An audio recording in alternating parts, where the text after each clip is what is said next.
E aí galera, beleza? Então, hoje a gente vai trabalhar aqui com vocês a matéria de escalas termométricas, né? A gente vai aprender hoje aqui então como medir temperatura e diferenciar essa questão que por vezes é confundida por várias pessoas, que é a temperatura e o calor. Por vezes, quando a gente está no nosso dia a dia, a gente costuma falar que se o tempo está muito quente, se tem um baita solzão lá fora, ao invés de estar quente, a gente fala que ele está muito calor hoje, né? Ah, hoje está muito calor, não sei o que e tal. Então o pessoal acaba fazendo uma confusão no momento de expressar esse sentimento. A diferença básica entre calor e temperatura, que a gente vai começar trabalhando aqui, é que o calor que a gente tem de fato em física é uma energia uma energia térmica que sempre transita entre dois corpos, né? Então esses dois corpos, quando em temperaturas diferentes, eles acabam trocando energia. Essa energia que se troca, a gente chama de calor, certo? E aí, temperatura é uma outra coisa que a gente não pode acabar confundindo com calor, porque a temperatura ela vai indicar pra gente, aqui ó, deixa eu passar pro lado de cá, ela vai indicar o grau médio de agitação dessas partículas, ou seja, o grau de vibração das partículas desse corpo. Não sei se vocês já perceberam, mas se vocês saírem algum dia, né, e estiverem dentro de uma sala fechada, essa sala pode parecer fria, mas se vocês estiverem em contato com outras pessoas e começarem a se agitar muito dentro dessa sala, logo a temperatura da sala começa a subir. Então a gente tem um modelo que pode servir de analogia, né, para entender a questão da temperatura. Pessoas que ficam pulando dentro de uma sala, elas acabam se comportando como as partículas de um corpo quando a temperatura desse corpo começa a aumentar. Então, muito cuidado na hora de estudar esse tópico, porque calor é uma energia que é trocada entre dois corpos e temperatura é uma indicação do grau de agitação média dessas partículas, ou seja, a gente vai medir a energia de movimento que essas partículas têm dentro desse corpo, certo? Agora que a gente sabe o que é temperatura, a gente pode então tentar medir essa temperatura. Só que para medir essa temperatura a gente não pode fazer isso de qualquer forma. Por exemplo, o nosso corpo ele não é um bom instrumento para medir temperatura.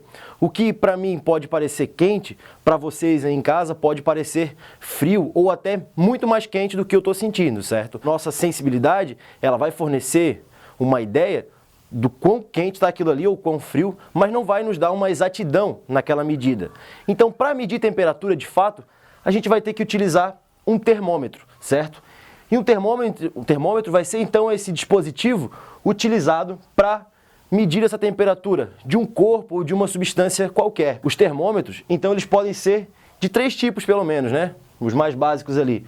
São aqueles termômetros que a gente tinha antigamente lá em casa, que é o de mercúrio ou de álcool, que se valem da dilatação de um líquido lá dentro, né? Ou seja, a gente vai medir a temperatura baseada em outra medida, que é a dilatação. Pode ser eletrônico ou pode ser, inclusive, um termômetro mais sofisticado, um termômetro a laser. Então, aqui a gente tem um desenho, né, super bonito do que seria um termômetro e ele tem uma indicação, perceba. Quando a gente coloca esse termômetro, por exemplo, debaixo do braço e eu vou medir temperatura, eu posso encontrar uma medida que aqui foi indicado 25, mas 25 o quê? 25 graus Celsius, ou seja, isso aqui é uma unidade de temperatura. Só que essa unidade de temperatura ela pode acabar variando dependendo do local ou do instrumento que eu uso para medir. Então, graus Celsius vai ser uma escala termométrica, uma escala de temperatura no qual a gente pode trabalhar. Então, aqui esse termômetro mediu a temperatura de 25 graus Celsius, porém existem outras. E a gente então vai aprender agora a como definir e como utilizar essas escalas termométricas. Então galera, agora eu vou dar um segundinho então para vocês poderem copiar aqui o que está no quadro e a gente já volta, beleza?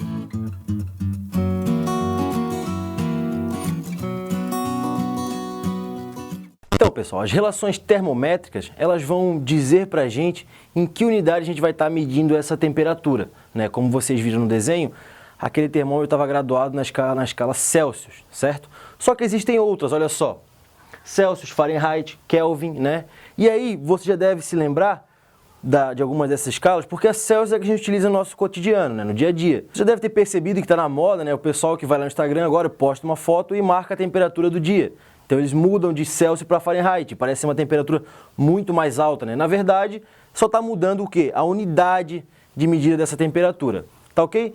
E para medir essa temperatura, a gente precisa analisar, então, 2 pontos fixos, né, que a gente vai considerar para um elemento. A gente utiliza a água como sendo esse elemento para analisar, porque ele é a mais fácil de trabalhar. A gente conhece 2 pontos fixos que são o ponto de vapor e o ponto de gelo, né? Em condições normais, a gente sabe que a água congela a 0 graus Celsius e que ela ferve, ela entra em ebulição, a 100 graus Celsius. Então esses dois pontos fornecem para a gente a nossa referência na hora de analisar essas temperaturas. Então vejam só aqui no quadro, ó.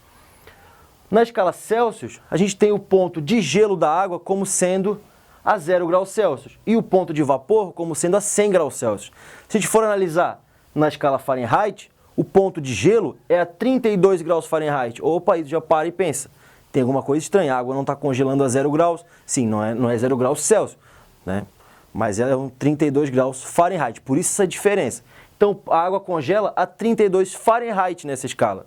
E vai entrar em ebulição, vai ferver em 212 graus Fahrenheit, ok? E a última escala, que é a escala Kelvin, ela é também chamada de escala absoluta, ela não admite valores negativos. Então, tanto o ponto de gelo quanto o ponto de vapor vão ser valores bastante altos, né? Porque a gente conhece. Olha só, o ponto de gelo para a água, ele está aqui na faixa dos 273 Kelvin, certo? E o ponto de vapor está em 373 Kelvin. Só que perceba a diferença, né? Ó. Essas duas escalas aqui, todas elas recebem esse grau Celsius, grau Fahrenheit, né? Enquanto a escala Kelvin não recebe o grau Kelvin. Isso aí então é importante, né? Para que a gente consiga definir o seguinte: a escala Kelvin, chamada escala absoluta, ela é uma escala utilizada no sistema internacional, beleza? Escala Celsius e Fahrenheit não estão no sistema internacional, somente a Kelvin. Beleza? E a gente vai ver como é que eu faço para flutuar agora entre essas escalas aqui no segundo quadro. Olha só, a relação, né, que vai relacionar essas temperaturas, bom, são essas relações termométricas. É a partir delas que eu vou conseguir flutuar entre uma e outra escala termométrica. Vejam só, a partir do teorema de Thales, a gente relaciona aqueles dois pontos fixos, a gente chega nessa relaçãozinha com duas igualdades, tá? Que diz o seguinte, ó. Θc, ou seja, uma temperatura genérica em C, sobre 5 deve ser igual a θf menos 32 sobre 9, que deve ser igual a θk menos 273 sobre 5. Essas relações aqui permitem que a gente flutue entre essas escalas. Só que eu vou utilizar elas juntas aqui ao mesmo tempo? Não, eu não vou fazer isso. Eu sempre vou ter que analisar de qual escala eu vou querer transformar para qual que eu vou analisar. Ou seja, eu vou utilizar Celsius e Kelvin. Então eu vou esquecer a escala Fahrenheit. Vou utilizar somente a igualdade entre esses dois termos de fora. Ah, eu quero transformar de Fahrenheit para Kelvin. Então eu esqueço Celsius. Ah, eu quero transformar de Celsius para Fahrenheit. Eu esqueço Kelvin. Beleza? Eu sempre vou utilizar essa relação aos pares ali, né? 2 a 2. Beleza? Então cuidado para não tentar utilizá-la as três partes aqui ao mesmo tempo, porque pode gerar confusão. Ok? E como você deve ter percebido, olha só, eu marquei aqui nesse ponto de vapor e gelo que entre o ponto de gelo e de vapor para a água na escala Celsius existem 100 divisões. Já na escala Fahrenheit existem 180 divisões.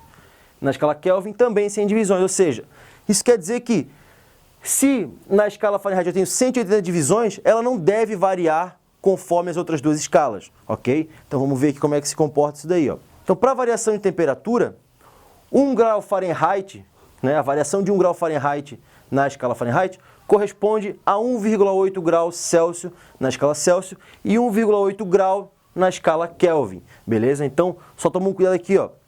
A variação de temperatura em Fahrenheit é igual a 1,8 a variação de temperatura na escala Celsius, que é igual a 1,8 na variação de temperatura na escala Kelvin, ok? Então, isso permite a gente analisar que a temperatura em Fahrenheit não varia da mesma forma como a temperatura em Celsius e Kelvin, tá? Se eu for relacionar somente a Celsius e a escala Kelvin, aí eu não preciso me preocupar. A variação de 1 grau na escala Celsius corresponde à variação de 1 grau na escala Kelvin.